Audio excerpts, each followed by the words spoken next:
Boa noite, pessoal. Eu sou a Gabriela, eu sou bolsista do Sinegre desde o ciclo passado, de 2020, e agora eu sou bolsista desse novo ciclo, né, 2021, 2022. Eu sou estudante de geografia e eu vou falar primeiro um pouquinho para vocês o que é o Sinegre, né? Para quem não conhece, para quem não ouviu falar, para quem está chegando agora, né, o que é o Sinegre e o que a gente faz. O Sinegre, significa basicamente Cinema, Geopolítica e Relações Internacionais, é um projeto universitária que é vinculado ao Núcleo de Pesquisa em Relações Internacionais da Universidade de São Paulo, que é o NUPRI-USP. E a nossa proposta é promover os debates acadêmicos relacionados à geopolítica e às relações internacionais por meio do cinema. E a gente quer levar essas discussões, esses debates, para além dos muros da universidade. Nós temos muitas abordagens. Nós temos um podcast, que é o Snapcast, uma revista estudantil, a Sinestesia, um canal no YouTube, que é a TV Cinegre, um blog, que é o blog do Cinegre. E agora, o nosso Cineclube, devido à pandemia, se encontra no formato virtual, que é o que vocês estão participando hoje, né, do Web Cineclube, do Cinegre. E uma das nossas maiores motivações é sensibilizar, debater e transformar a comunidade externa à USP de forma efetiva, né? E mostrar de forma efetiva na realidade que nós acessamos por meio da nossa situação. A nossa equipe é composta pelo nosso coordenador geral, pelo conselho consultivo, pelas coordenadoras de projeto e por nós, Cineggers 2021-2022. Vou explicar um pouquinho da dinâmica, como ela funciona. Primeiro, a gente vai introduzir fazer uma pequena introdução sobre quem é a Juliana, falar um pouquinho dela, da convidada, falar um pouquinho do tema, comentar um pouco do filme e, por fim, a gente vai abrir para as perguntas do público, tá bom? A gente vai avisar quando pode mandar mensagem no chat, só para a gente manter um pouco de organização, gente. Mas vocês podem falar o momento que vocês quiserem, assim, só avisa no chat para se inscrever, para a gente manter a ordem. Pode ir, Ju? Oi, gente. Justo agora tô passando a moto na rua. Boa noite, eu sou a Juliana. Eu sou bolsista do projeto há 4 meses. Eu sou estudante de biblioteconomia pela ECA USP, estou no 3º ano. E vou falar para vocês um pouco sobre o nosso tema hoje, que é cinema nacional e memória. Esse é um tema complexo porque envolve muita coisa, né? A cultura do nosso país envolve quem produz a cultura e quem paga essa cultura. Então, assim, a gente sabe que a desvalorização do audiovisual brasileiro acontece por causa de um projeto político de destruição da cultura e memória do nosso país. Isso ocorre por causa de uma forma de dominação ideológica da população, tanto pelas mãos da elite que produz o audiovisual, quanto pelo Estado que escolhe quem ele vai financiar, né? Mas também vale ressaltar que essa situação, tanto na questão da produção quanto da conservação dos nossos conteúdos audiovisuais, é resultado de vários fatores. Então, vou dizer alguns principais, assim. Primeiro que seria a valorização da elite apenas pelas produções internacionais, né? Uma questão de síndrome de vira-lata, né? Que a gente tanto conhece. E também, por outro lado, pela imposição cultural desses países em cima da gente. Não é à toa que a gente queria ter um Natal com neve, né? Porque isso está tão incrustado na gente que é o objetivo desses outros países, colocar a cultura deles na gente até a gente não sobrar a nossa, né? Esse é o primeiro fator. O segundo fator seria o financeiro, porque produzir audiovisual é muito caro. E por isso é muito mais fácil para os ricos produzirem, o que causa pouca representatividade na tela e uma visão assim única de mundo, né? A visão só de quem pode pagar. Porque mesmo quando essas pessoas tentam colocar outras vivências em tela, tudo fica enviesado, caricato e muitas vezes preconceituoso também. Então, resta aos mais pobres enfrentar toda a burocracia do governo para conseguir produzir, e para quem assiste, né, acaba tendo poucas opções e tendo que ceder ao mercado internacional, porque é até o que a gente está mais acostumado a assistir, né?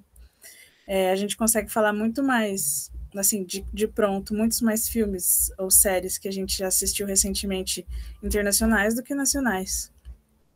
Então, nesse combo, fica de lado todo o incentivo à educação por meio do audiovisual, fica de lado também os empregos gerados na produção nacional, o que acaba afetando também a economia, o incentivo à ciência, tecnologia, fica de lado também essa identidade cultural nacional e de ver mesmo em tela a diversidade de pessoas e ideias. E sobre isso vale ressaltar uma última coisa, é que a forma como nós pensamos o audiovisual, né? Porque é muito mais fácil, convencional, para a gente pensar que qualquer tipo de arte é uma produção criada com o objetivo apenas de apreciação, de contemplação. E isso acaba tirando do objeto, da arte, o caráter de profissão, de sustento do artista. Então, tem dois lados, né? Uma coisa é uma arte que é produzida assim, em massa, né? Que segue uma fórmula só para poder ter lucros exorbitantes. Esse lado dá para criticar, mas a gente não pode esquecer que o artista precisa ser pago e ele vive daquilo, né? Então, não dá para esquecer disso.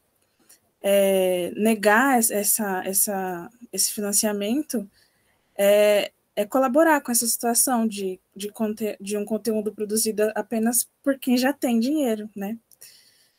Quem não precisa do retorno para poder sobreviver. Por esses e outros motivos, é muito importante e urgente que a gente valorize o nosso cinema, nossa novela, nossa série, nossos videoclipes, nossa música e até mesmo a propaganda dos nossos produtos. Porque audiovisual é memória, política, cultura e até transformação social.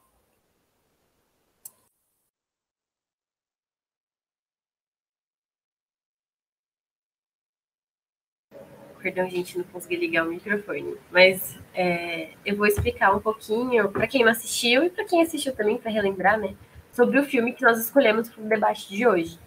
O filme foi o filme documentário, o filme memória, né, a gente pode... Em alguns lugares a gente vê sendo descrito desse jeito, que é o Nós que Aqui Estamos, Por Vós Esperamos, de 1999, perdão, que tem como diretor Marcelo Massagão. E é um filme que retrata o século XX a partir de uma poética e uma é um filme muito criativo, assim, não sei se todos viram, mas, tipo, é um filme muito diferente de todos que eu já vi. E a partir de recortes e montagens, tanto ficcionais quanto reais, esses recortes bibliográficos, como fotografias, trechos de filmes e outros tipos de registro audiovisual, o Marcelo Massagão, o diretor, ele fez uma montagem que retoma, né, o que foi o século passado, o século XX. E o diretor, Marcelo Massagão, ele nasceu em São Paulo, ele estudou psicologia na PUC, mas ele não chegou a concluir. Ele já foi coordenador na Rádio Chilique, que era uma experiência de rádio livre em Santos, São Carlos e Sorocaba, em 86. Ele coordenou a TV Cubo, que é uma televisão livre em Pinheiros, de São Paulo, aqui de São Paulo. Isso foi entre 87 e 88. Ele estreou como diretor mesmo, com o Nós que Aqui Estamos, Por Nós Esperamos. E o documentário já foi indicado para o Prêmio Guarani de Cinema Brasileiro. E também o Marcelo, se destacou nacionalmente, por seu trabalho em Nem Gravata Nem Honra, de 2001, e Atalho e Vento, de 2014. Agora eu vou falar um pouquinho da convidada Juliana, e depois você pode falar um pouquinho sobre você, tá bom, Ju? Só dar uma pequena introdução. A nossa convidada de hoje é a Juliana Mulaert. Ela é graduada em História pela Federal de Uberlândia, ela tem mestrado e doutorado em História pelo Programa de Pós-Graduação da Universidade Federal Fluminense, pela UFF. Ela defendeu, em 2019, a sua tese de doutorado, É Tudo Verdade, Cinema, Memória e Usos Públicos da História. E, atualmente, ela é professora da Rede Privada de Ensino do Rio e é pesquisadora associada do Laboratório de História Oral e Imagem, da UFF também. Ela desenvolve pesquisas nas áreas de História Pública, Cultura Visual, Cinema, Teoria da História, e com destaque, né, para a história dos festivais de filmes no Brasil. Mas acho que melhor do que eu para apresentar a Juliana é ela mesma, né, Ju? Se você quiser se apresentar, fazer uma fala inicial. Oi, gente, boa noite. Obrigada, Gabriela. Obrigada, Juliana. Já até anotei algumas coisas aqui a partir da fala da Juliana. Eu tinha anotado algumas coisas que vocês já até comentaram. Eu sou, então, né, graduada, tenho mestrado, doutorado na formação em História. Meus trabalhos têm um pouco essa reflexão sobre a história pública, sobre memória e audiovisual, né? Cinema brasileiro, basicamente. Estudei cinema do Eduardo Coutinho e muito voltado para o documentário, né? E também para o cinema de arquivo. Eu estudei na tese 2 festivais de cinema brasileiros, que foram criados, né? O É Tudo Verdade, meados dos anos 90, e o Recine, no início dos anos 2000. Então, esse período justamente em que também estreou, né, e foi lançado esse filme do Marcelo Mazagão no final dos anos 90. Então, assim, não quero me alongar muito nessa fala inicial, e, enfim, também falar muito sobre mim, mas eu acho que é importante, assim, eu fiquei pensando sobre essa coisa, né, de ser geopolítica, o que eu poderia também, né, de trazer para vocês a partir do filme, então fiz algumas anotações que eu acho de coisas que eu acho que são importantes. Vocês já falaram, né, o filme é de 1999, então, no fim do século XX, final, né, justamente, o Marcelo Mazagão vai fazer uma reflexão sobre, de certa forma, o legado, a memória, ele que chama, né, de filme memória, se eu não me engano, vai fazer esse documentário de longa-metragem, que é um documentário de compilação, ou um documentário, um filme de arquivo, né? E essa tradição no cinema de arquivo, esse não é o primeiro filme de arquivo, mas eu acho que é um dos primeiros a usar, a fazer ter esse perfil, ou pelo menos nesse momento dos anos 90 vai se destacar dessa forma, como um filme que vai ser feito inteiramente, praticamente a partir de outras imagens. Só tem uma imagem que foi filmada, que é a imagem do cemitério, que aparece justamente no final do filme. Então, o Marcelo Mazagão, além de... Ele estreia como diretor, né, de cinema nesse filme, mas ele dirigiu um festival de cinema, que inclusive a produtora do festival de cinema também é a produtora do filme, que era um festival do Minuto. Então, ele tem uma relação ali com um certo... que é um festival que tinha uma relação com o cinema de atrações, aí eu vou falar um pouquinho sobre isso depois, que é um cinema das primeiras décadas, né, filmes que eram feitos nas primeiras décadas do cinema, no final do XIX, início do século XX. Essa ideia, né, essa importância da montagem no filme, é um filme praticamente montado no computador, também é no momento de passagem, né, do filme analógico para o filme digital, ou seja, quando se começam a aceitar nos festivais os filmes em vídeo, e quando se começa se populariza a produção em vídeo, inclusive com a possibilidade de fazer uma coisa na época que se chamava transfer, que é passar o filme em película, filmar isso. O Coutinho, por exemplo, usou muito, filmar o filme em película e passar Mentira, filmar o filme em vídeo e passar para película, fazer o transfer para película para poder exibir nas salas de cinema. Por que eu estou falando um pouco isso? Porque eu acho que essas questões técnicas, elas são importantes para situar, a gente entender um pouco qual é o momento em que esse filme está circulando, o que está acontecendo ali, como é que os filmes chegam, por exemplo, essas questões que a Juliana está falando, como é que os filmes chegam na sala de cinema. E eu acho que essa é uma questão geopolítica, por exemplo, do cinema, que é muito importante. Os festivais de cinema também vão estar fortemente atravessados por questões econômicas e questões geopolíticas também. O filme foi feito, né, com um orçamento considerado relativamente baixo, para um orçamento de audiovisual, são R$140 mil na época, dos quais 80 mil foram usados para adquirir os direitos das imagens. Então, isso é uma questão também, né? Fazer filme de arquivo é caro, porque você tem alguns problemas, né? Primeiro, você ter acesso às imagens. Segundo, você conseguir fazer pesquisa em vários arquivos. E terceiro, você conseguir comprar o direito para usar as imagens, né? Isso é uma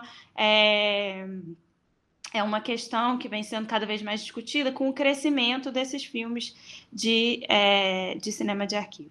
Ele foi um filme documentário que teve uma bilheteria considerada uma das maiores bilheterias, né, daquele ano, se eu não me engano, é o 10º.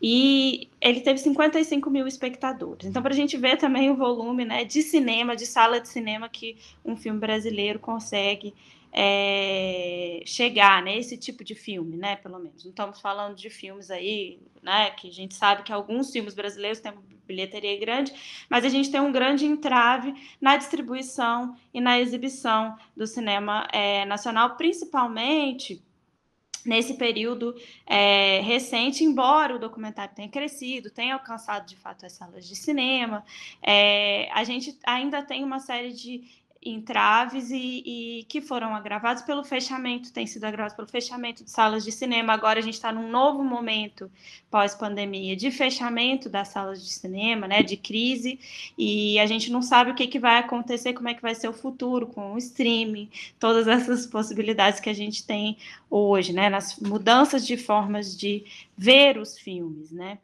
Ele circulou também, vocês falam, né, em diversos festivais, o filme ganhou prêmios, Não É Tudo Verdade, ele ganhou um prêmio. A partir do É Tudo Verdade, uma das juradas que estava no festival, que é a diretora do Festival de Amsterdã, que é um dos maiores festivais, talvez o maior festival de documentários do mundo, e ele vai ser convidado, então, para exibir o filme numa mostra especial no ano seguinte, ou no mesmo ano, de 99.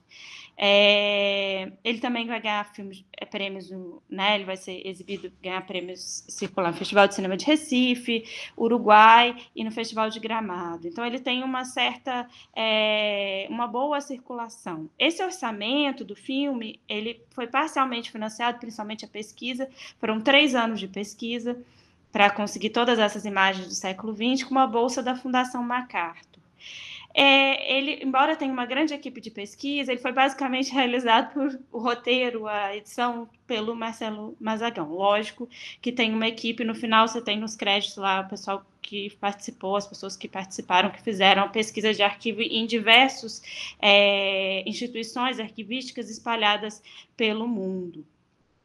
Essa narrativa do filme, né, que é uma narrativa que vai pensar o século XX, ela parte, logo no início tem 2 frases, né, que ele vai falar, que o historiador é o rei e Freud é a rainha. Então, a história e a psicanálise vão ser os guias aí dessa reflexão. Ele parte de uma perspectiva muito iluminada por um historiador inglês, marxista, que é o Eric Hobsbawm, que foi um dos historiadores que teve bastante circulação, né, assim, cujo publicou uma série de livros, né, que vão estudar as eras da história contemporânea, né, da história moderna e contemporânea, e no século XX ele tem um livro chamado Era dos Extremos, e ele vai ter essa tese da ideia do breve século XX, que começa, né, para o Hobsbawm com a Primeira Guerra Mundial, e tendo ali 2 marcos, né? Primeira Guerra Mundial, Revolução Russa, e vai terminar com o fim da União Soviética. Então, é um século breve. Apesar de trabalhar com essa leitura, o filme vai mostrar um recorte um pouco mais amplo. Ele começa lá no inicinho, ele usa um pouco esse recorte mesmo temporal. Ele começa bem no inicinho de 1900 e vai até o final dos anos 90, né? E eu acho que é interessante a gente discutir, não vou entrar numa discussão muito acadêmica aqui, mas eu acho que vale a pena falar sobre o que essa ideia de um longo século, quer dizer, de um breve século XX, ela não é unânime entre os historiadores, né?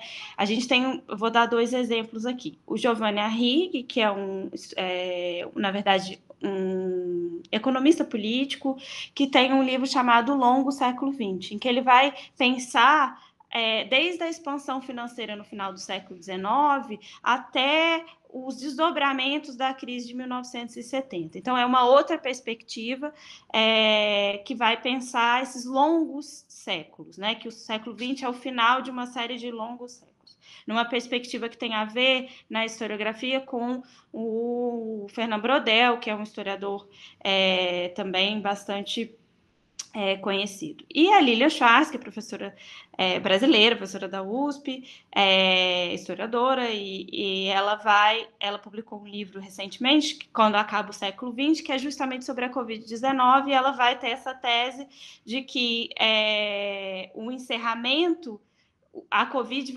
pandemia vai marcar o encerramento esse fim de uma utopia tecnológica e o encerramento do século XX. Na verdade, ele acaba agora já no século XXI. Então, a gente tem essas diferentes perspectivas que eu acho que também a gente pode usar para pensar.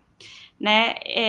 Esse filme, né, ele parte de uma ideia, eu acho, né, da importância das imagens na história, e especificamente no século XX, que vai ser marcado pelo advento das imagens técnicas, ou seja, da fotografia e do cinema, fotografia meados do século XIX, e o cinema no final do século XIX, mas ele é resultado de uma série de experimentos a partir das imagens fotográficas, da tentativa de registro do movimento, e que caminham ali entre arte e ciência. Né? Tem uma coisa também que isso é interessante a gente pensar como que essa técnica, o cinema, ele tem uma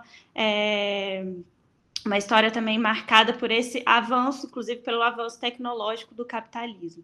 O cinema também vai se tornar, né, gente, eu acho que isso tem a ver com a fala que a Juliana fez no início, uma grande mercadoria, né, uma grande indústria mundial, e que em que as potências vão disputar mercados. Né? Então, a gente tem o cinema norte-americano, mas o cinema europeu também, com um certo bloco ali, os cinemas europeus, né, que vão também disputar e vão, de certa forma, promover e usar, inclusive, as experiências coloniais para poder ganhar espaço e mercado. Por exemplo, na África, tem uma interdição nos países africanos que foram colonizados pelos franceses, havia uma interdição, por exemplo, a filmagem de filmes, eles controlavam a filmagem, então os primeiros filmes africanos feitos por diretores africanos sobre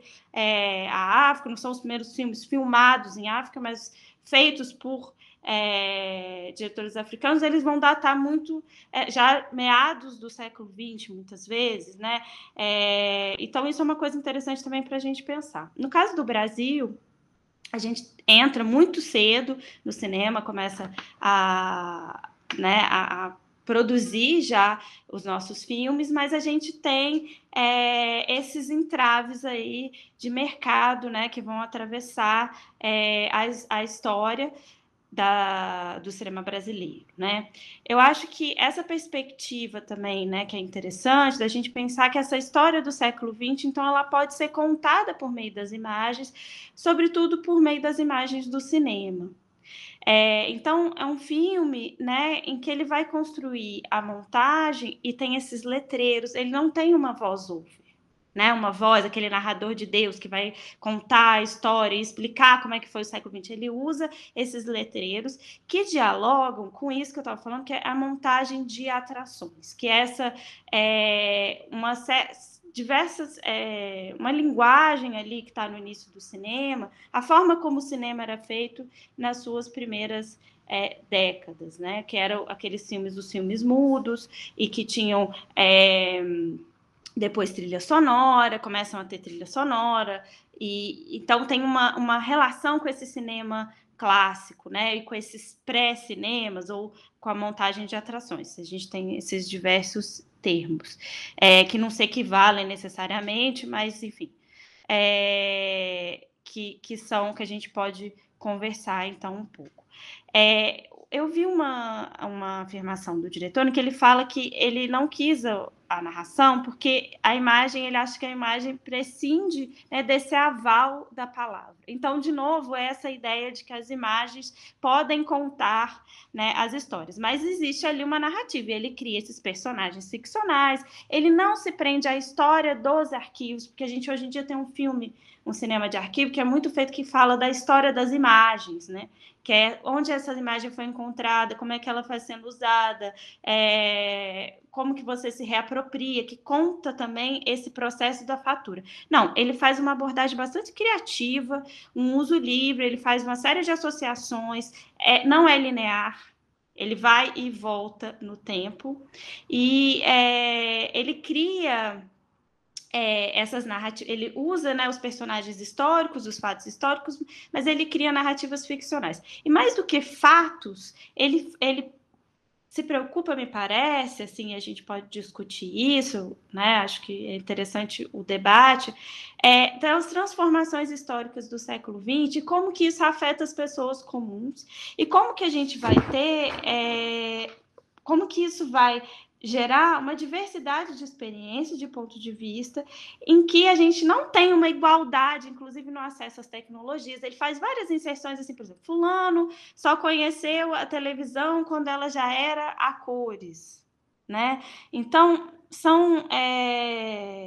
ele vai mostrando o quê? Que não existe uma igualdade. E, embora tenha uma centralidade dos acontecimentos, né, do continente europeu, mais até, né, do que, por exemplo, dos Estados Unidos, ele em vários momentos ele passeia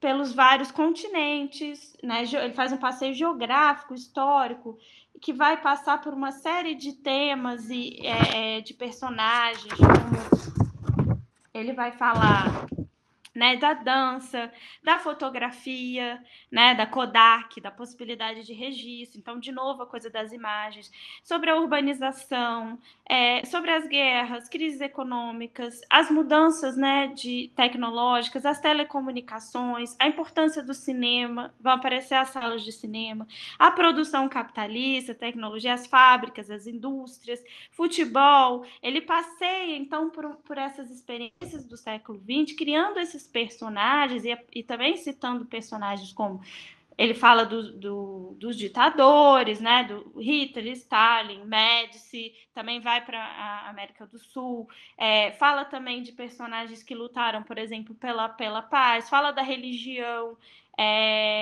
Na dança ele fala, né, ele traz o Fred Astaire, ele traz o Nijinsky, ele começa falando, né, do balé que não era clássico, também está lá no início, os artistas, Duchamp, Arthur Bispo do Rosário, Picasso, Hopper, são vários locais também que ele vai citar nessa parte de religião, Tibete, Jerusalém, Meca, Portugal, a Rússia. Então, de fato, ele tem essa coisa um pouco, inclusive, talvez pensando que essa experiência do século XX seja também uma experiência da diversidade e uma experiência global, né? E que não vai ser vivida exatamente da mesma forma por todas as pessoas. Ela vai afetar de maneira diferente. Eu acho que isso é uma coisa. O fato dele nomear esses personagens, esses nomes que aparecem, eu acho que é uma questão que a gente não pode gente discutir. E essa ideia, né, que ele fala, são grandes personagens, pequenas histórias, pequenos personagens, grandes históricos. Ou seja, como esses grandes acontecimentos também estão atravessando a vida dessas personagens. Eu acho que, eu acabei não falando, a trilha sonora, né, que é do Wim Mertens, é muito importante para entender também esse processo. E em relação, eu acho, a forma como as questões, eu teria mais uma última coisa para falar, e que é um comentário a essa fala inicial da Juliana, que eu acho que é importante, a gente entender como que essas questões estão diretamente ligadas ao cinema, né? Então, por exemplo, entender que esse momento dos anos 90, ele é muito diferente, embora a gente tenha questões que atravessam, ele é um pouco diferente do momento que a gente está vivendo agora, né? Vivia o que a gente ficou conhecido como retomada do cinema brasileiro, é um termo polêmico, mas vivia um momento de crescimento e a gente tinha as leis de incentivo, né, que ainda existem, mas que foram muito importantes para esse processo de crescimento do cinema brasileiro nos anos 90, mas que tem uma série de problemas, porque elas são leis que estão ligadas ao mercado. Então, assim, não é só o Estado, né, que escolhe que vai ser financiado, porque esse processo das leis de incentivo, ele é um processo que terceiriza a escolha para a iniciativa privada. E isso vai mudar, né, com a legislação do período do governo Lula, a criação do Fundo Setorial do Audiovisual e dos fundos de cultura, mas isso vai ser interrompido justamente por esse processo que a gente está vivendo hoje. Então, a gente vive um momento agora que eu acho que é bastante... que a gente ainda está colhendo os frutos dos anos anteriores e que a gente tem um audiovisual com uma pluralidade, né, e de sujeitos filmando, de formas de filmagem, desde o mais barato, né, assim, do baixo orçamento até grandes produções, mas que a gente vive uma crise sem precedentes no sentido, não sei se sem precedentes é a palavra, mas uma crise muito profunda, que é desde, né, do golpe de 2016, desde o governo Temer, mas que se aprofunda muito no governo Bolsonaro, de fato de abandono, de projeto, um projeto de destruição, né, do audiovisual, da cultura nacional, de várias áreas, a gente sabe. E isso eu acho que é uma questão importante, até para a gente entender, assim, porque esse cinema de arquivo foi super importante para estimular um outro tema também ligado ao audiovisual e memória, que é a preservação, né? Porque você não faz filme de arquivo se você não tem as imagens. E também, assim, como que você preserva os filmes para a gente poder vê-los e debater eles aqui, né? Como é que a gente tem acesso, onde eles estão depositados e em que condições que esses filmes estão sendo exibidos. Recentemente, por exemplo, a gente teve essa semana passada no Festival do Rio foi exibida uma cópia em 4K do Terra Estrangeira, que é um filme também desse período, dos anos 90. E a gente sabe que é preciso muito recurso e investimento para a gente conseguir ter esse acesso. Então, acho que esse filme ele levanta esse tema da memória e, assim, são questões para a gente poder discutir, debater um pouquinho. Também não quero assim, me alongar muito. Tem a pergunta da Tainara no chat. Você quer pegar o microfone, Tainara?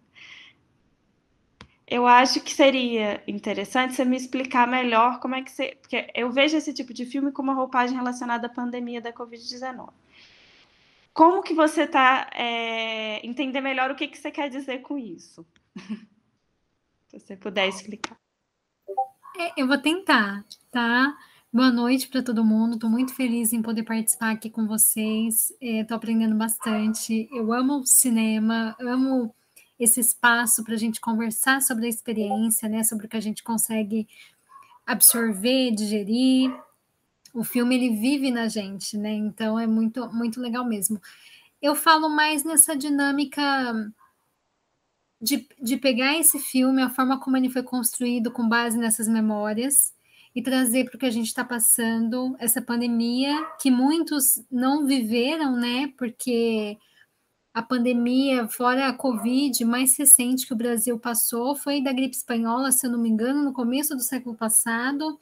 Então, muita gente não tinha experimentado, vivenciado da forma como a gente está vivendo, né? Porque é algo assim mundial, a Covid.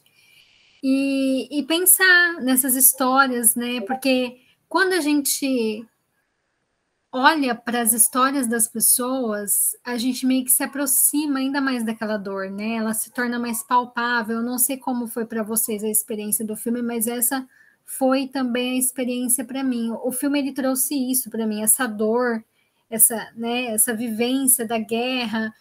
Você quando estuda, você meio que decora datas, você meio que entende esses momentos históricos, mas quando você pega uma pessoa e vai mais a fundo na história de vida daquela pessoa, e o mais a fundo que eu falo aqui é ainda muito superficial, né? Porque ele traz várias histórias, ele dá uma pincelada em cada uma delas.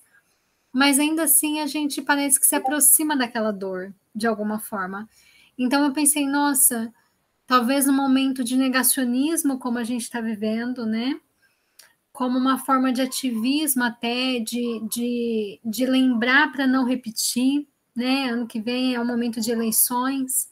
Então eu pensei, eu acho que casa muito bem fazer um filme. Enfim, fazer um filme ele pode ser feito de várias formas, né? Isso é incrível. Mas essa roupagem do cinema de memória, né? De pegar esses arquivos, de desnudar algumas histórias de pessoas que não são famosas, né? Que tem ali o dia a dia e a gente olhar para aquela pessoa e pensar na dor dela, e se colocar no lugar e tudo mais. Eu acho que seria interessante também. Não interessante espetacularizando a dor, mas interessante nesse sentido de entender, de ter uma empatia. Posso comentar, gente? Eu acho que esse filme, ele vem de um conjunto de reflexões que eu acho que estão atravessadas, estão presentes na historiografia, né, na história, como a gente vem discutindo, que é essa discussão justamente do indivíduo na história, da relação entre o pessoal e o coletivo. A gente tem um processo, né,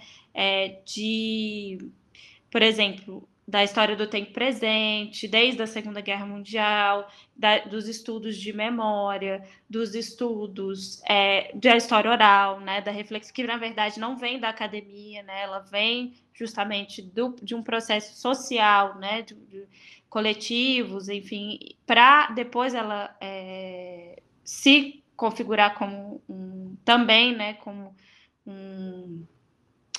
não diria campo, mas como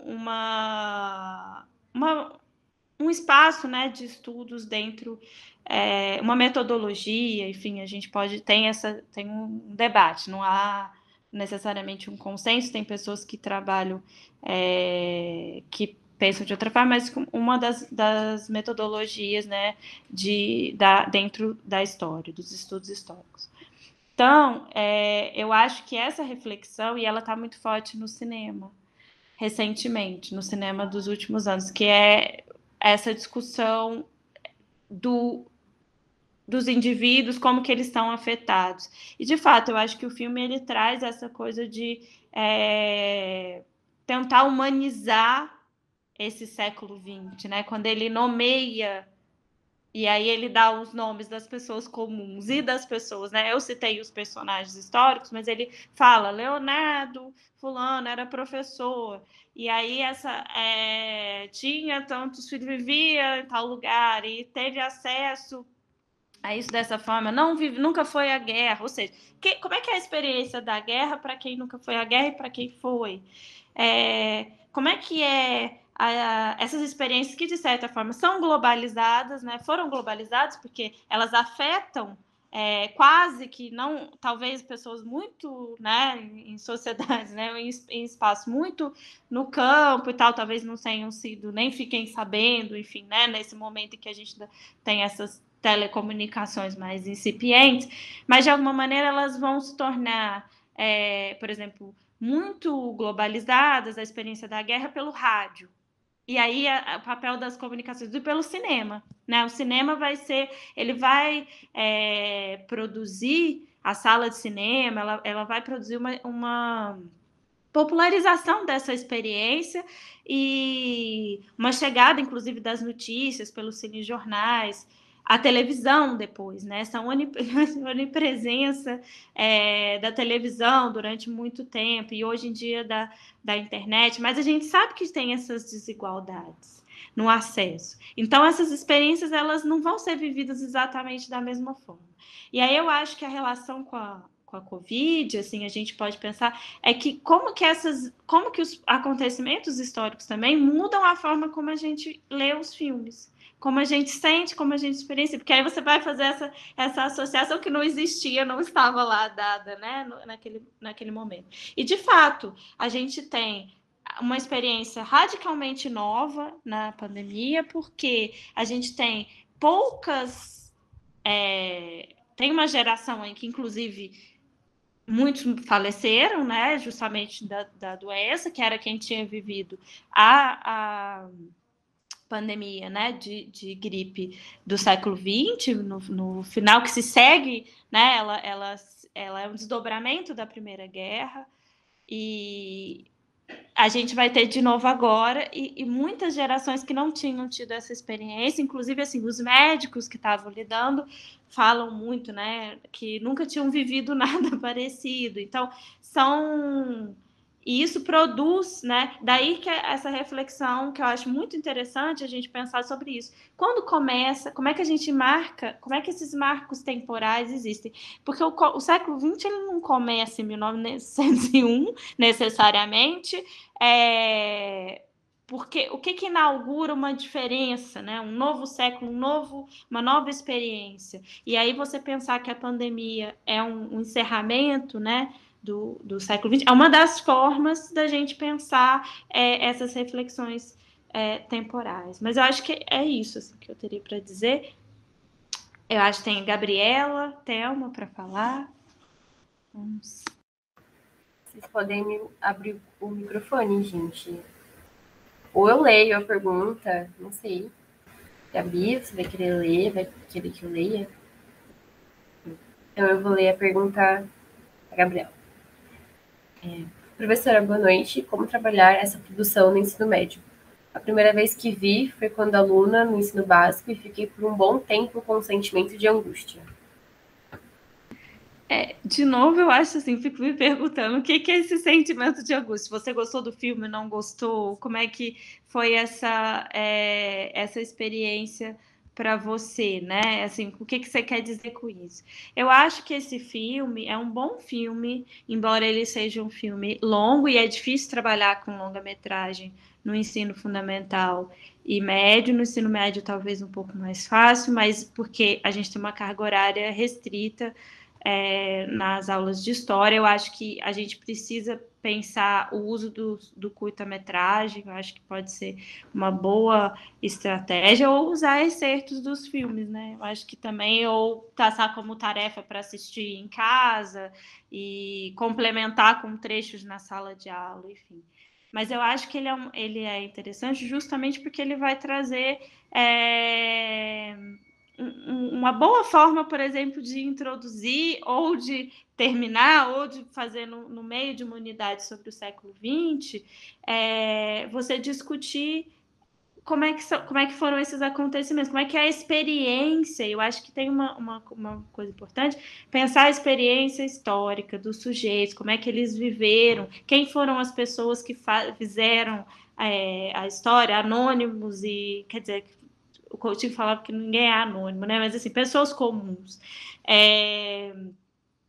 E também essas grandes figuras que se tornam figuras públicas, né? Eu acho que também a gente pensar a memória, essa presença da psicanálise não é à toa e tem a ver com essa questão da presença do indivíduo e também com a forma como o filme vai pensar essa ideia de um filme memória.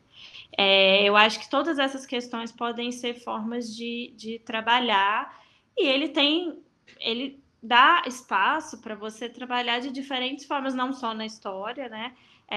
Diferentes conteúdos, mas eu diria nesse sentido, de uma maneira mais abrangente, eu diria isso. Agora, eu acho que tem algumas questões. Primeiro, que hoje em dia cada vez mais as pessoas estão vendo o filme acelerado 2 vezes, essa coisa fazem mais de coisa, a atenção difusa, a gente tem dificuldade de sentar e assistir, se não no cinema, talvez, né, a experiência de cinema que é cada vez mais restrita, porque a gente tem muito mais, né, o streaming do que o cinema, então existe isso, tem muita gente que vê filme, o que eu, né, assim, é até interessante vocês me falarem que se assustarem, mas eu acho que isso é uma realidade, e esse é um filme lento, por exemplo. Então, assim, essa é uma questão que você precisa trabalhar também e pensar a forma que como é que você vai abordar o filme. Né? Você tem que ter uma introdução, tem que ter uma atividade, você tem que falar talvez um pouco do diretor, um pouco do momento do filme, você tem que escolher uma forma de abordagem, mas que ele não fique solto como uma coisa ilustrativa, porque aí, senão, isso é muito fácil, né? A gente chega, mostra o filme, e aí vai falar, ele vai ilustrar coisas que você vai tratar depois. Não, eu acho que ele tem que efetivamente entrar numa discussão. Eu acho que ele permite uma discussão que eu acho fundamental, mas aí é o meu campo de estudos e eu sou suspeita, que é justamente pensar o papel das imagens no século XX, né? Tem historiadores que refletem sobre isso, que vão falar que, de fato, a gente muda o modo como a gente registra, como a gente experiencia, porque começa a ser mediado cada vez mais por imagens, né? E pelas mídias, de uma maneira geral, né? Por essas mídias, tanto o cinema, quanto a televisão, quanto o audiovisual, a imprensa, né? Que também a imprensa ilustrada vai ser super importante, desde ali, né? Justamente nesse momento final do XIX, início do século XX. E a Juliana falou sobre essa coisa do cinema como arte de massa. O cinema é uma arte da reprodutibilidade técnica, para usar um termo do Benjamin, da possibilidade de você ter várias cópias. Ele não é ele é, nesse sentido, tanto a fotografia como o cinema, eles não têm essa perspectiva da obra de arte como na pintura, né? Isso também já está em discussão, mas ele é feito, pensado, né, para ser exibido com a possibilidade de ser exibido em vários lugares ao mesmo tempo. Então, ele tem uma relação profunda com a história do capitalismo e com a história dessa expansão e da mundialização ou globalização, né, no século XX. Então, é uma forma, tem sido uma das formas de padronização dos gostos, que né, a Juliana também falou, muitas vezes de dominação cultural, mas também a gente pode pensar do ponto de vista da apropriação, né? Como é que e isso é uma coisa para a gente pensar na sala de aula, como é que esses sujeitos, alunos, né, ou estudantes, que é até uma palavra melhor, e que não tem, né, gênero, mas como é que a gente pode pensar esses estudantes de uma determinada comunidade, que estão numa determinada escola, que tem uma trajetória, como é que eles podem se identificar? Talvez eles pensarem, por exemplo, entrevistarem familiares e pensar como é que esses familiares viveram. Seria, por exemplo, juntando as duas perguntas, a gente pode pensar, fazer uma coisa, como é que foi a experiência da pandemia na sua família? E aí você pensar, né, para trás esses acontecimentos. Então, você pode tratar também, por exemplo, dessa ideia dos sujeitos, né, como que as pessoas estão experienciando e também fazendo a história.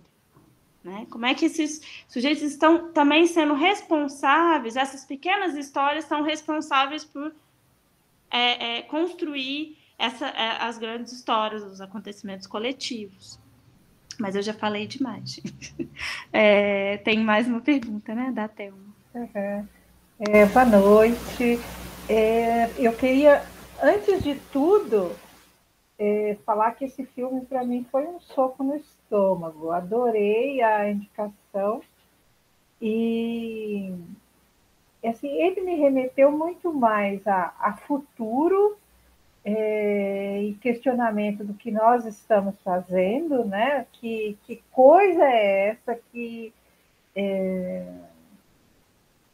utilidade que a gente está fazendo da vida, né? Porque é uma meio que banalização diante das coisas que a gente viu ali. Tem muito mais coisas negativas do que positivas. E eu só fiquei me questionando, que essa a minha pergunta, ele tinha, o autor, né, tinha tantos dados, como teve ali, colocou, e eu só achei interessante porque o ficcional, né, porque ele se utilizou de ficção, sendo que tem aí uma vastidão da realidade.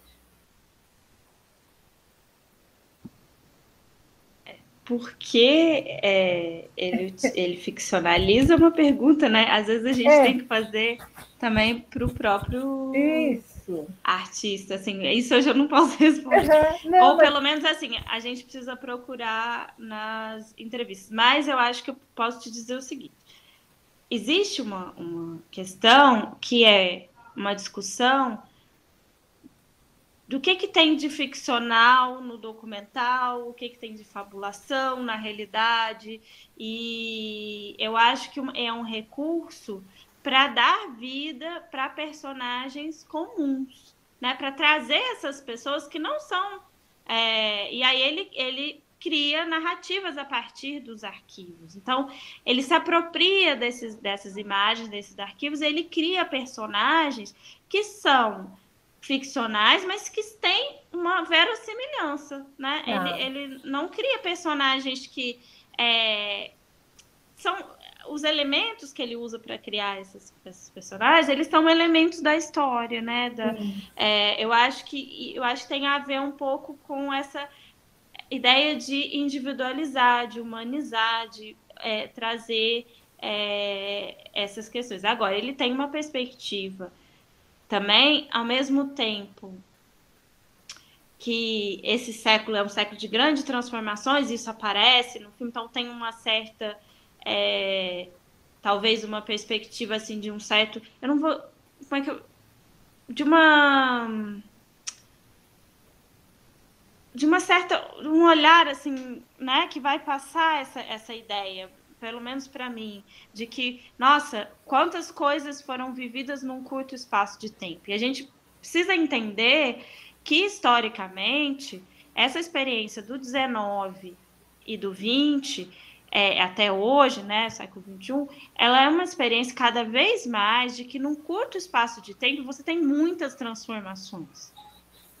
Nos modos de vida, nos modos de contar as histórias, nos modos de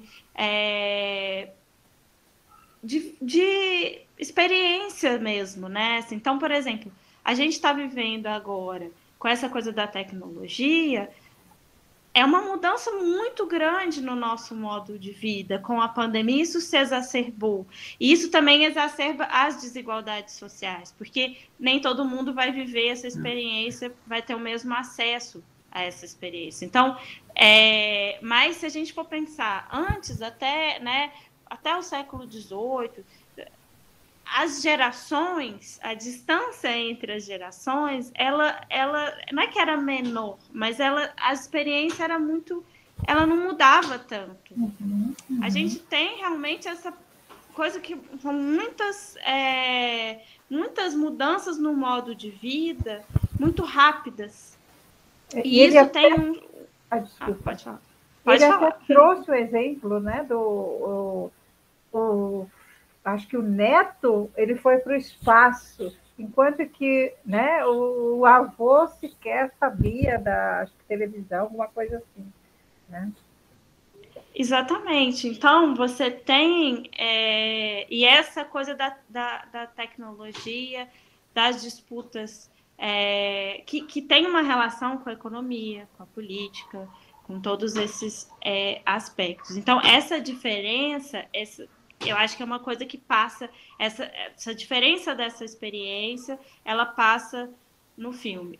Ao mesmo tempo, eu acho que tem um olhar bastante crítico, e a gente também pode pensar um pouco sobre essa coisa da experiência do século XX, do trabalho. Vai aparecer essa questão das desigualdades, das diferenças geográficas e coisas. Agora, uma coisa que a gente pode pensar é esse lugar, por exemplo, dos fenômenos, né? Tem um olhar bastante em que a Europa é meio centro, que não deixou de ser, né, de muitos desses acontecimentos por causa das guerras mundiais, mas isso é uma coisa que a gente pode pensar, embora apareça, né, a periferia do capitalismo apareça no filme, ela aparece de uma maneira um pouco menor, na minha sensação, pelo menos, né? Eu acho também, e aí pensando esse tema também Ai, gente, até me perdi no que eu ia falar. Mas eu acho que a forma como ele vai trabalhar essas questões são coisas que a gente, de fato, pode debater, né? Desculpa aqui que eu já me perdi um pouco no meu raciocínio. Super legal. Acho que agora é a Tainara, né? Então, ouvindo vocês, né, conversarem, eu também eu senti muito incômodo ao assistir, né, esse filme. E aí eu fiquei pensando o porquê do incômodo. Para além das imagens, a gente tem imagens muito marcantes, assim, né? A gente tem membros de pessoas, né? Membros mesmo do corpo. A gente tem uma perna ali, né? Sem o corpo da pessoa. A gente tem imagens que impactam muito, assim, né? E aí eu também tentei refletir, né? Tá, mas aonde estão esses incômodos? Eu acho que tem um ponto que o diretor ele trabalha muito bem e é como se fosse um pano de fundo. Tá muito presente, eu acho que do início ao fim é a questão da morte. Eu acho que a morte na nossa sociedade é encarada como um tabu, porque a gente não está falando sempre da morte, muitas pessoas têm medo da morte, né? A gente tem as várias religiões aí que eu acho que também trazem um pouco desse conforto, desse acalento em relação à morte, porque é uma questão até filosófica, né? Da onde viemos, para onde vamos, né? Enfim, depois da morte, o que vem.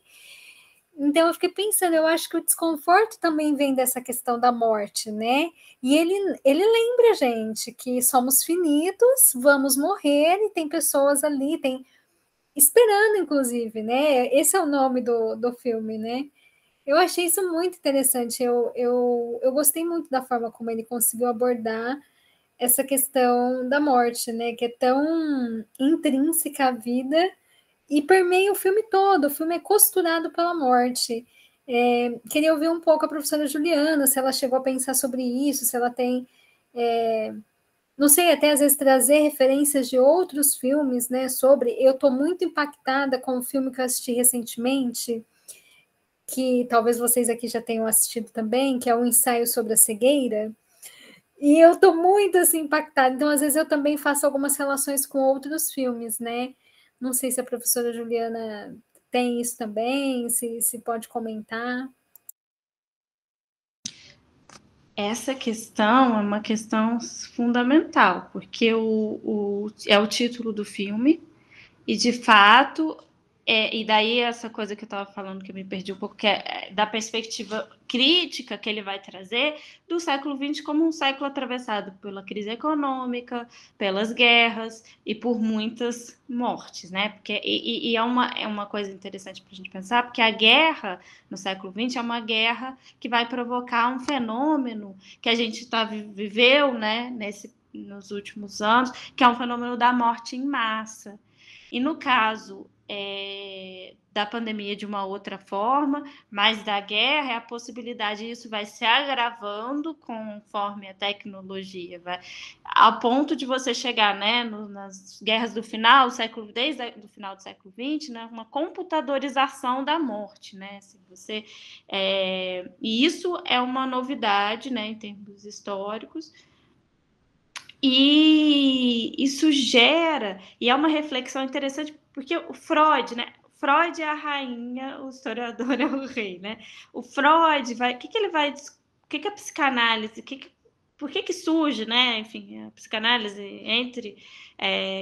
com um incômodo, né? Justamente por uma série de incômodos, pessoas que começam a fazer sintomas, e essa ideia de sintoma, né? Uma ideia que vai ser pensada também dentro da psicanálise para o sintoma psíquico, e tem a ver com essa experiência, né? O Freud vai falar dessa experiência do choque, né? De uma série de como que a gente processa todos esses acontecimentos que são esses choques que são cotidianos nessa sociedade, que é uma sociedade das grandes cidades, da urbanização, desse fenômeno de mudança, em que você vai ter uma outra estrutura social. E uma coisa que ele fala também, que é a questão, ele vai tratar da questão feminina, né, das mulheres, dos feminismos, e isso aparece também no filme, e é uma questão que está na origem também da psicanálise, que vai tratar justamente naquele momento da histeria, e isso, né, são coisas que depois foram sendo revistas dentro da psicanálise, mas, enfim, tem a ver com a repressão às mulheres, com esses tabus sociais, e a morte é de difícil elaboração, e eu acho que, de fato, na nossa sociedade é um tabu, e o filme talvez incomode também por isso, porque ele volta a esse tema. Em relação ao cinema, eu acho que tem uma fala muito bonita, assim, que eu acho, do próprio Coutinho, que é sobre o Eduardo Coutinho, né, documentarista. Ele fala que tem a ver, né, que o cinema tem a ver com a coisa da morte. Tem um filme, que é um filme do João Moreira Salles, que é o Santiago, que o Santiago, que é esse personagem, né, que é o mordomo da família Moreira Salles, e ele vai falar sobre o filme, ele vai fazer uma metáfora que o filme é uma espécie de como você faz com os animais, né, que você... a palavra está me fugindo aqui. Embalsamento. Né? Então, o cinema também tem a ver com isso, porque o filme sobre o passado, sobre o século XX. O século XX está terminando. Então, também tem essa questão desse conjunto de memórias e de mortos. E o filme, ele está... Toda vez que quando você vê o filme, ele já foi filmado, ele já foi montado, ele tem no passado. E as pessoas morrem e elas continuam nos filmes, vivas, nas imagens, por aí, como fantasmas, né? Nos assombrando ao longo do tempo. As imagens, elas sobrevivem, muitas vezes, às pessoas e às suas trajetórias. Então, também como essa coisa da fotografia com a morte, que é uma discussão que está também no Roland Barthes, que é um teórico né, da comunicação, do estudioso de fotografia, ele tem uma reflexão sobre isso. Então, essa relação também da própria matéria, cinema, do audiovisual também está ligado à morte e à finitude. Agora, filmes, assim, engraçado, não me vem um filme específico, mas eu vou pensando um pouco sobre isso enquanto vou vendo as outras perguntas, mas tem muitos filmes sobre o século XX, sobre experiências traumáticas, que de alguma forma tem esse diálogo com esse filme do Mazagão. Mais alguma pergunta, gente? Eu aqui. Na verdade, eu assisti o filme pensando na morte também, mas pensando muito mais na banalização da vida. Né? O que é essa vida? Quais são os valores que temos? Né? E tem uma parte do filme onde um filho pede desculpa ao pai pela ingratidão de morrer antes, né? Por deixar os pais em sofrimento. Aí, no final da fala dele no meu silêncio, já refleti muito sobre o sentido e a finalidade desta guerra. Mas estar aí junto a vocês seria uma grande humilhação. Né? Olhar para esse valor, né? O que é a vida, sem estar lutando ali por uma guerra que talvez o sentido nem seja dele.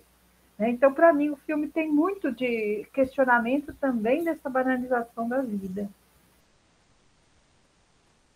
A experiência da guerra, ela é uma experiência em que pessoas jovens morrem, né? E isso é contrário ao curso natural, como a gente entende o curso natural das coisas. E de fato, o filme tem essa crítica também sobre morte e vida, né? Porque eu acho que é isso, a discussão também da importância dessas vidas, como que você se dá nessa relação com esses acontecimentos que são super violentos, coletivamente, né, violentos, e eu acho que isso também nos remete um pouco ao presente, talvez por isso que a gente vá com essas questões, que é um momento que é isso que está em questão, né, um momento em que a vida, a ideia, tem várias coisas que a gente pode discutir a partir da pandemia, né, nessa questão. Como que a gente processa a morte, o fato da gente não ter, de perder os processos coletivos de elaboração do luto, também essa banalização, não vou nem dizer, acho que banalização da vida é pouco para falar o que, né, muitos dos nossos governantes fizeram, é uma indiferença mesmo, ou um processo, chega a beira um projeto de industrialização, né, talvez, ou de produção de morte em massa, né? Então, que é uma coisa que vai acontecer no século XX, na Segunda Guerra Mundial, nos vários genocídios, né? Assim, várias guerras fratricidas, enfim, que vão acontecer. Por exemplo, a gente tem experiência que tem do genocídio armênio, aí você vai ter a própria Segunda Guerra, as ditaduras no Cone Sul, na América Latina, que vão produzir também morte em massa, e falar dessas experiências é também falar disso, né? Como que essa história do século XX, a história de uma maneira geral, ela também é construída em cima de cadáveres, né? Assim, e aí eu acho que, embora ele esteja falando, né, o diálogo seja direto com o Hobsbawm e com o Freud, a gente pode pensar num filósofo como Walter Benjamin, que vai ter uma frase famosa, né, que é todo monumento de civilização é um monumento de barbárie, né? E a imagem que ele faz nas reflexões que ele faz sobre as teses que ele escreveu sobre a história, uma das imagens é uma imagem do anjo da história que olha para trás e ele vê um volume, né, de destroços que se acumulam. Então, a história também é esse...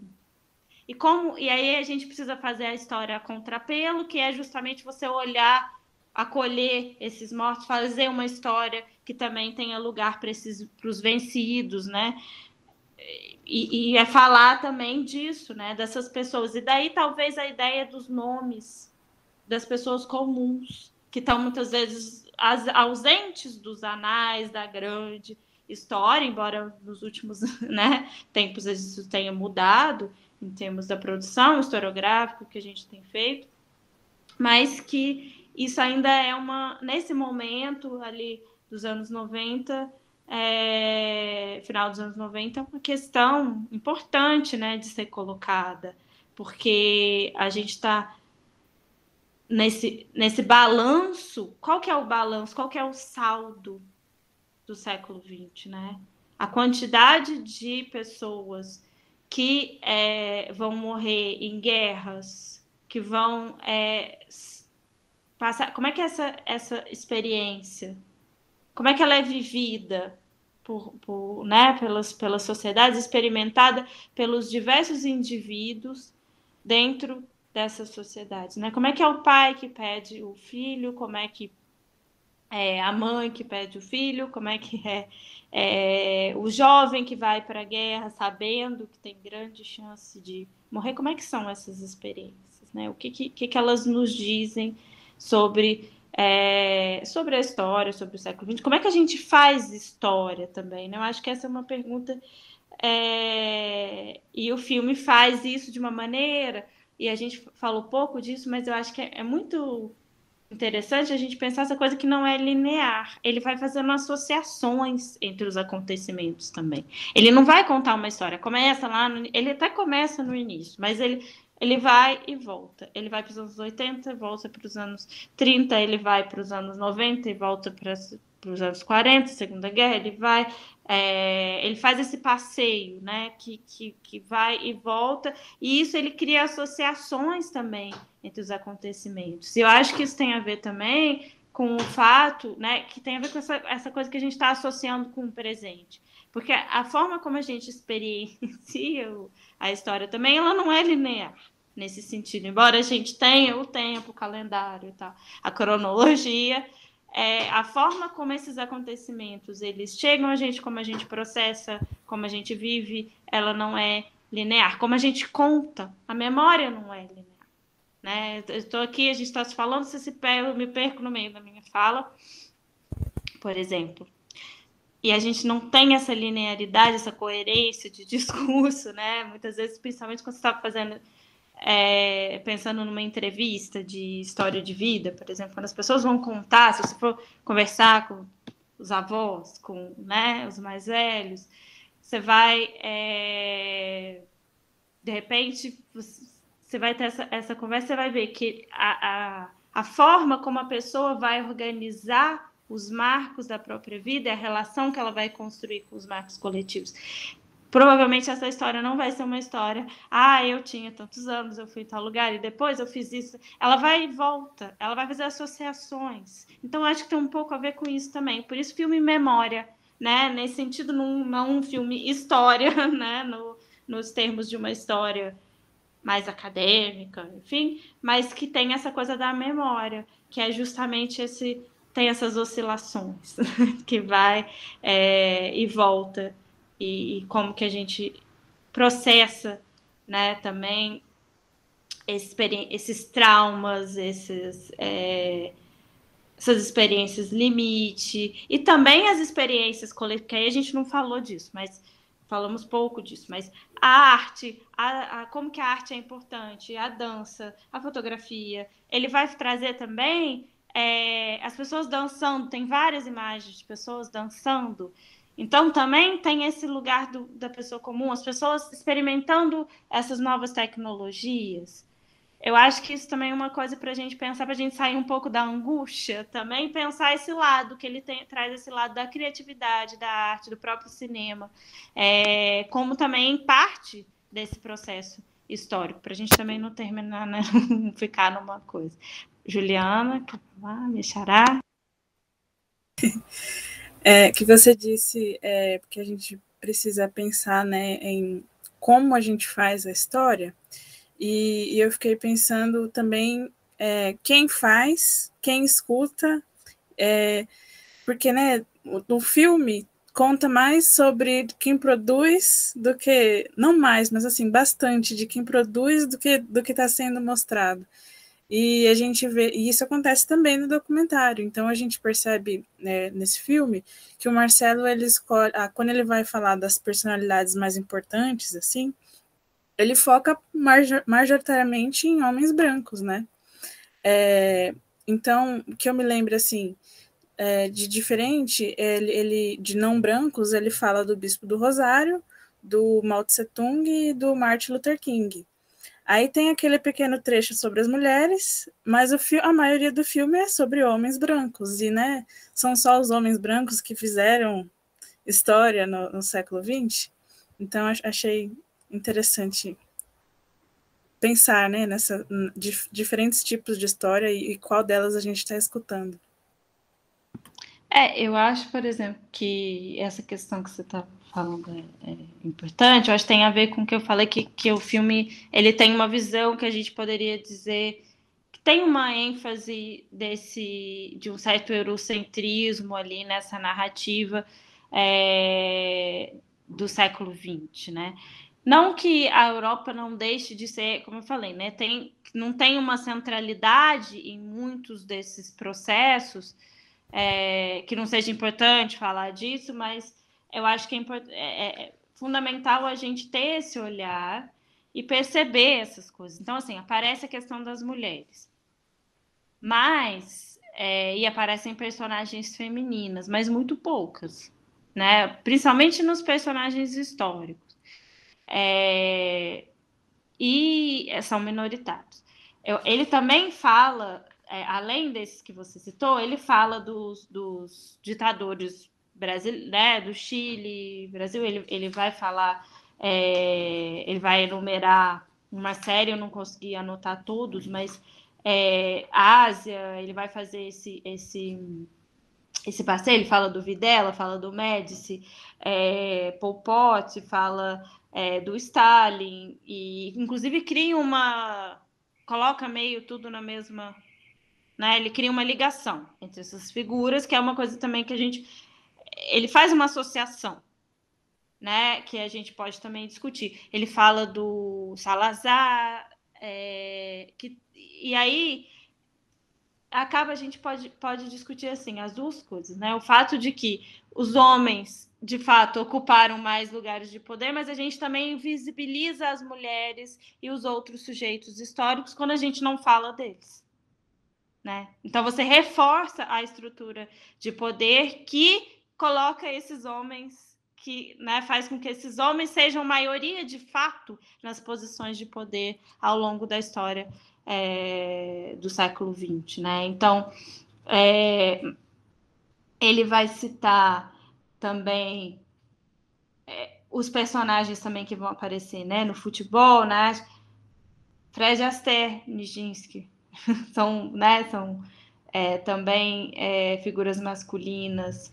Ele vai citar os artistas também, a maioria, se eu não estou enganada, a maioria. Ele cita depois, eu acho que eu não me lembro se ele chega a citar alguma artista feminina, mas são majoritariamente também homens.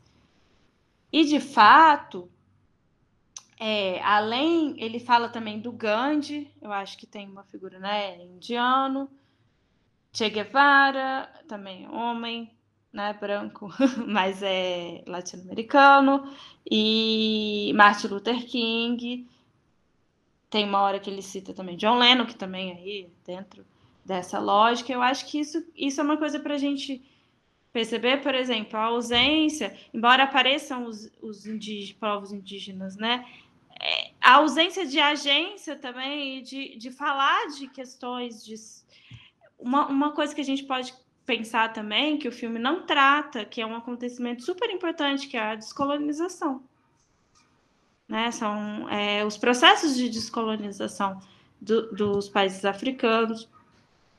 É uma grande ausência, né? Se a gente for pensar dentro dessa leitura, que acaba sendo uma leitura bastante... Eu acho que ele tenta fazer um passeio geográfico, como eu falei, ele faz está presente, mas tem uma centralidade. Aí eu acho que essas duas coisas estão ligadas, entendeu? O fato dele ter dele escolher esse ponto de vista tem a ver com os personagens que vão aparecer. Se ele escolhesse talvez uma outra forma de leitura, aparecessem, fosse mais fácil, né, dele incluir essas outras figuras. Então, assim, a gente pode pensar, por exemplo, Martin Luther King, tudo bem, muito importante, mas ele não fala das mulheres, né? Ele não fala, cadê?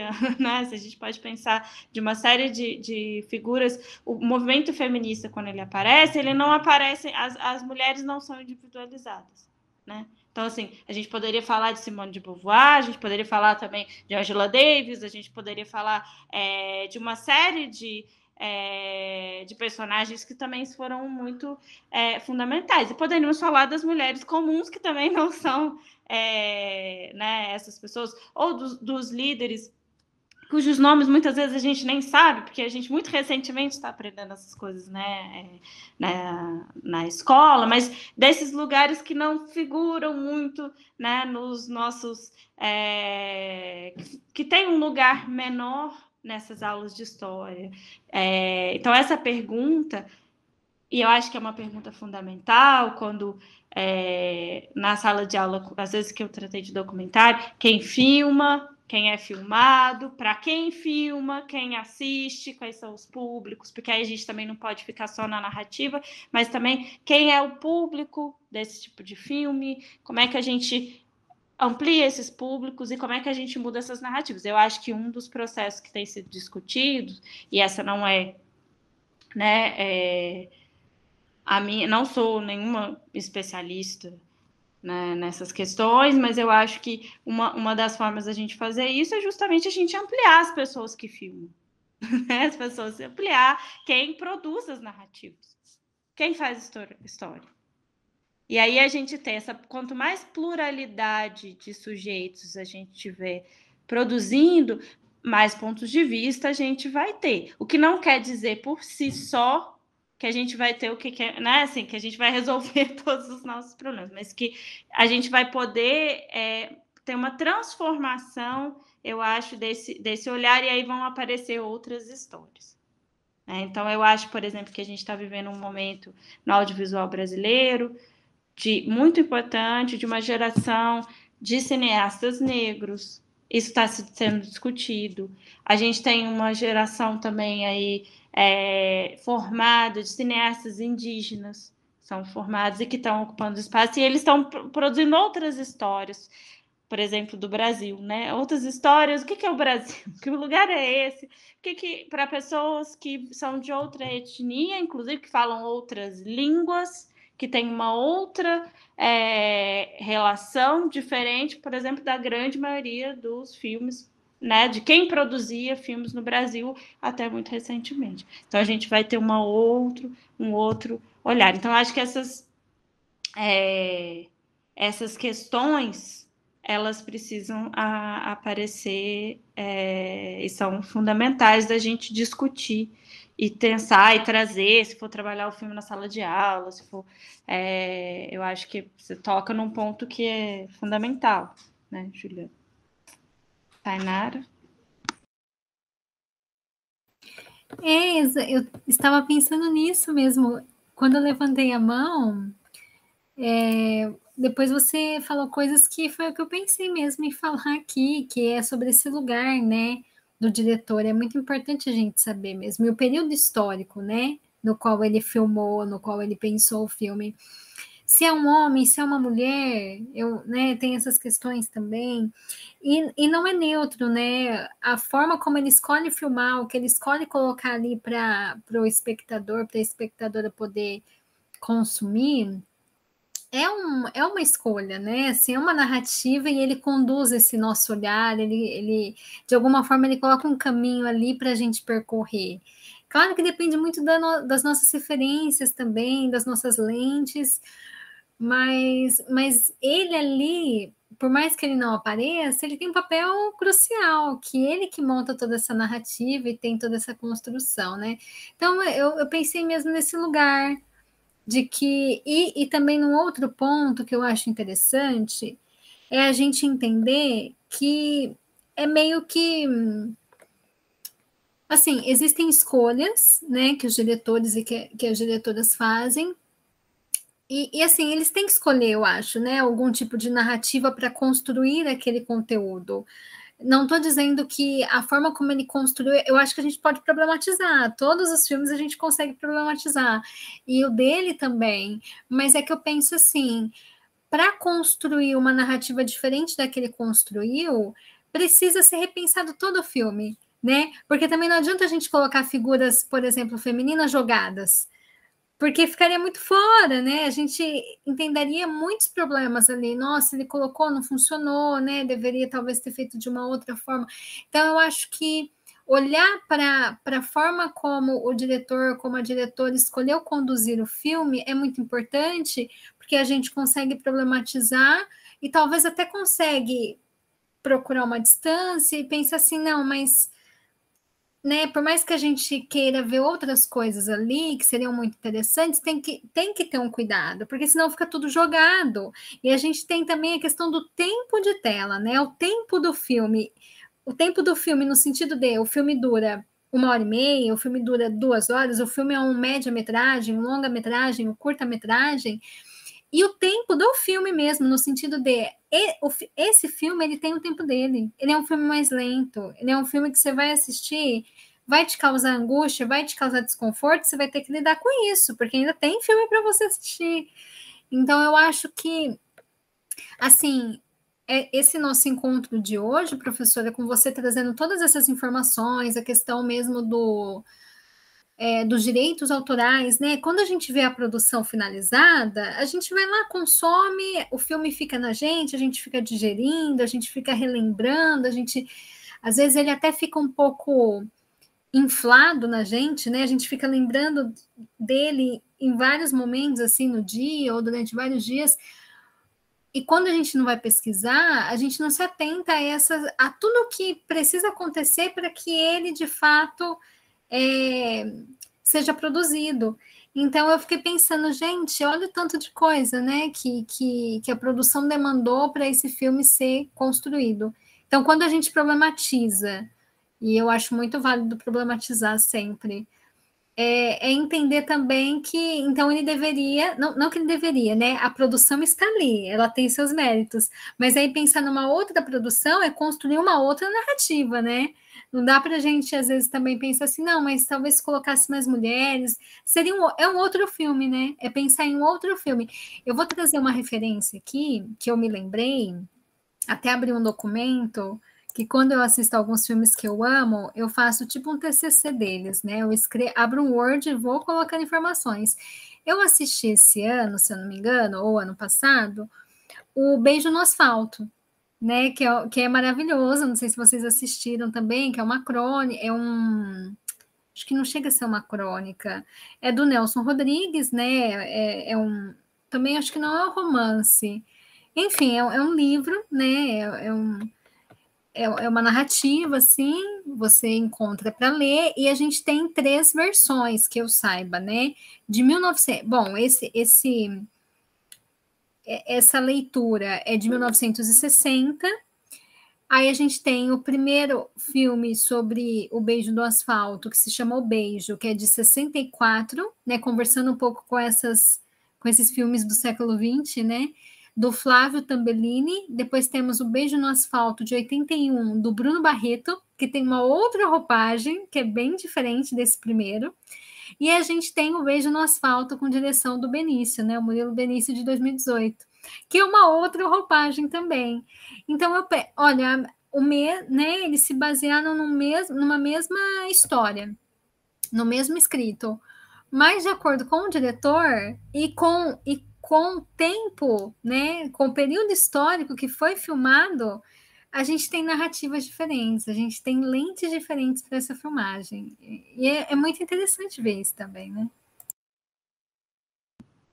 Eu acho que essa pluralidade, eu acho que tem 2 coisas, assim, que a gente tem que tomar um certo cuidado.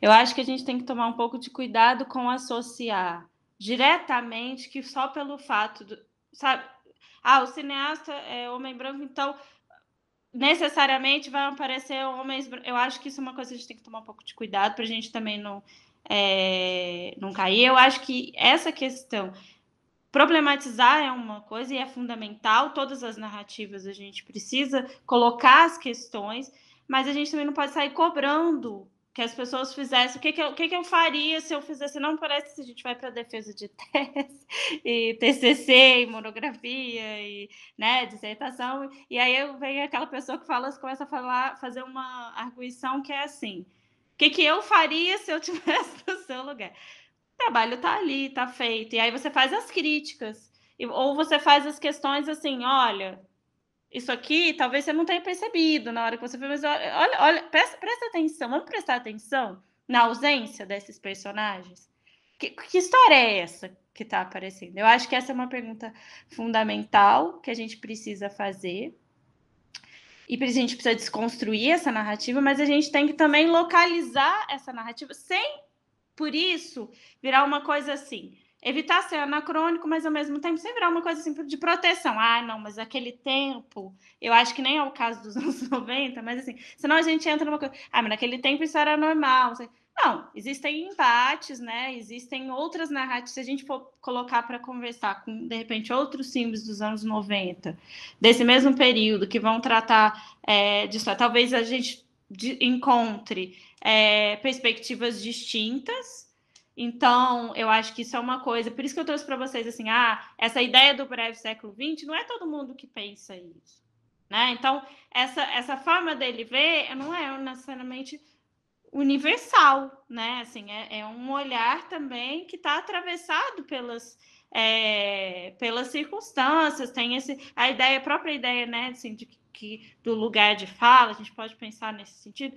Ele tem um lugar a partir, né, do qual essa narrativa é construída, que é político, social, é histórico, e tem as escolhas. Mas eu acho que tem uma outra questão, que aí eu acho que é fundamental, e talvez tenha a ver também com a gente entender as escolhas do diretor, sem necessariamente ter que concordar com todas elas. Quais as imagens que sobrevivem? Porque aí também tem isso. Porque é um filme em que ele não filma, ele usa imagens que estão aí. Então, ele depende das imagens que sobreviveram. Então, essa ausência de uma série de questões também fala da ausência das imagens. Ou seja, de que escolhas as sociedades fazem consciente e inconscientemente de preservar, que imagens elas escolhem preservar. E o que sobra para a gente contar? Então, assim, a gente tem um problema muito sério, por exemplo, que né, assim, básico, em que tem várias histórias, né, fatos, acontecimentos, que a gente não tem registro, ou a gente tem muito poucos registros, e outros a gente tem um excesso. Então, tem tanto a coisa de o que você escolhe lembrar, que narrativas você escolhe trazer, mas também tem a ver com o que você encontra quando você faz a pesquisa. Agora, por outro lado, a gente também tem o olhar que a gente constrói nessa pesquisa também vai influenciar o resultado dela. A lente, né, que a gente coloca para pensar a história, ela vai também influenciar nas imagens que a gente vai encontrar, dentro do que existe. Mas a gente também tem que pensar nesse processo, do que resta, o que está presente ainda, né? Muito caro, muito difícil, muito custoso preservar, né, imagens audiovisuais. A gente está vivendo uma crise, tivemos a retomada, a reabertura da Cinemateca Brasileira, mas ficamos aí bastante tempo com a Cinemateca fechada, tivemos um incêndio, e isso nos fala, a gente perdeu a maioria dos nossos filmes do início do século XX, né, no Brasil. E isso no mundo também é uma realidade. Então, tem muita coisa que a gente não tem imagem, né? Então, também não é só... eu falei muito aqui das imagens e tudo, mas isso fala também da preservação, do que resta, e o que é guardado, como é guardado, como é catalogado, o que tá, quais são os arquivos que estão mais fáceis de você pesquisar, aonde que você vai ter conseguir também acessar essas imagens. E, por outro lado, essas escolhas mesmo, né? Recentemente tem um pesquisador, né, e estudioso do cinema, que é o Mark Cousins. Ele fez uma série de filmes, história do cinema, uma série para televisão, depois ele fez uma série sobre a história do documentário, e recentemente ele fez um sobre filmes, sobre cinemas feitos por mulheres. E uma coisa que ele fala, que é interessante, na masterclass que ele deu, que foi até no É Tudo Verdade, que inclusive acho que está disponível e tem tradução para o português, tem legenda, né? E ele vai falar o seguinte, que os filmes que ele produziu esse filme, né, que é um longa sobre a história do cinema feito por mulheres ao longo do século XX, XXI, de vários lugares do mundo, e ele fala assim, esses filmes estão acessíveis, muitos deles eu achei na internet, hoje em dia também tem isso, né, a internet está aí, e isso é uma outra questão. Nos anos 90, final dos anos 90, a gente não tinha essa possibilidade, muitas coisas não estavam digitalizadas como elas estão hoje, então também é uma coisa para a gente localizar. Mas ele fala o seguinte, o Marcos, que os filmes estão aí, tipo assim, as pessoas também não quiseram olhar, né? E aí a gente pode pensar em que momento que essa questão emerge, como é que isso muda o olhar que a gente faz também. E eu acho muito interessante, porque aí ele vai trazer uma série de filmes que a gente nem viu. E aí você pensa assim, isso é uma coisa que acontece. Por que a gente não viu? Né? Por quê?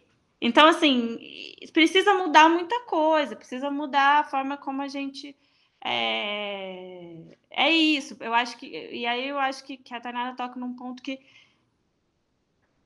precisa realmente contar ou fazer uma outra narrativa. E aí não cabe a gente cobrar isso, né, desse filme, mas colocar as questões para que outros filmes possam ser feitos, né, com outras perspectivas, pensando outras questões. Eu acho que uma coisa muito interessante seria fazer essa história a partir dessa ideia de que a pandemia é um marco, né, do século XX. Voltar e pensar, de repente, uma história das duas pandemias, né, como é que elas encerram um século.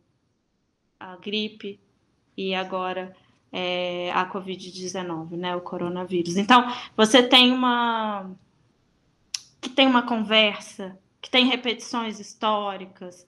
A gente vê que a gente não aprende muitas vezes com a história, que a gente acha que a gente vai aprender. Então, essa pode ser uma forma também da gente recontar e da gente repensar. Então, eu acho que é sempre o mais interessante é sempre a gente fazer esse convite e, evidentemente, né, lutar e estar aí num processo de falar da importância da gente ter recurso, da gente ter... porque a gente não vai democratizar, né? A gente não vai ampliar o acesso se a gente não tiver a possibilidade de ter recursos para que as pessoas possam produzir os seus filmes, né? Que a gente possa também assistir aos filmes, porque é isso, eu acho que essa que é a questão.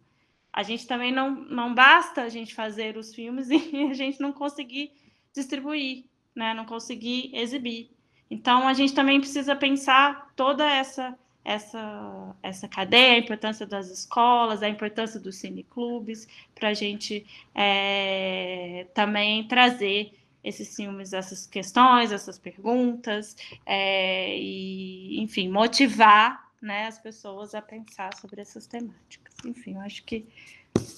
Não sei se tem mais alguma questão, mas eu queria agradecer, né, o convite de vocês. Espero que vocês tenham, né, que eu não tenha falado muita besteira, porque a gente sempre fala, tem um risco da gente falar,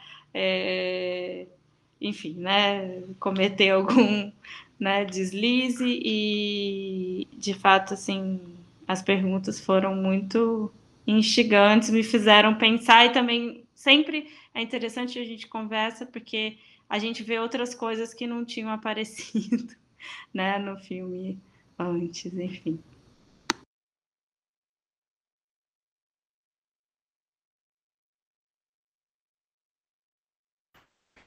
Eu acho que é isso, pessoal. Juliana, você quer fazer uma fala final para... A gente agradece, né? Porque foi perfeito, assim, foi maravilhoso esse Web Cine Clube. 2 horas já de Web Cine Clube, gente. 2 horas debatendo cinema. É sensacional. Então, se você quiser fazer uma fala, ou algum dos participantes também, se quiserem comentar alguma coisa, tá aberto. Pode comentar, Juliana. Eu só quero agradecer mesmo, acho, assim, dizer dessa iniciativa de vocês, achei muito, né, assim, interessante, agradecer, né, as perguntas, a possibilidade de estar aqui conversando com vocês, acho que é fundamental a gente ter esses espaços de debate.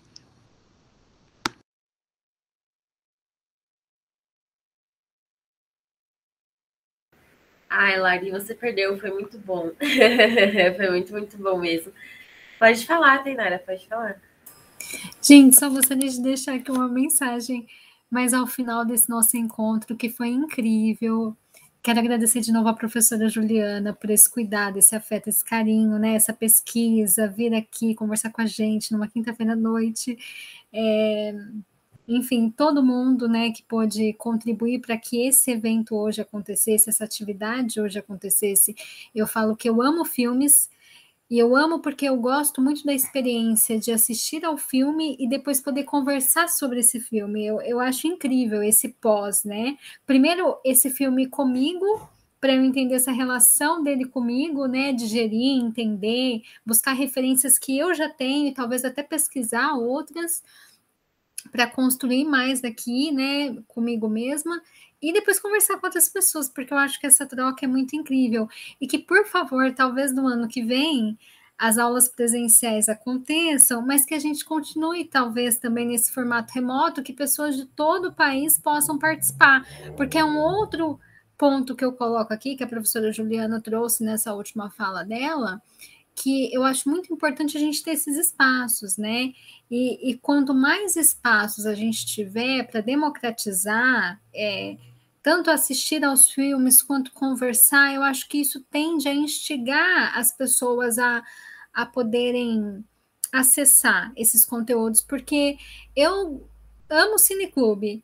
E às vezes, eu sou tão empolgada, né, de querer reunir pessoas, e eu, às vezes, vou em algumas atividades e eu vejo que são poucas as pessoas que participam, por exemplo, aqui com a gente, né? Somos em poucos. Seria muito interessante que essa sala tivesse 20, 30, 50, 100 pessoas. Imagine o tanto de falas, imagine a pluralidade, mas eu não vejo isso. E aí eu pergunto, será que é por conta da localidade? Será que é por estarmos no Brasil? Será que é por estarmos na região que estamos? Será que é pelo momento que estamos vivendo?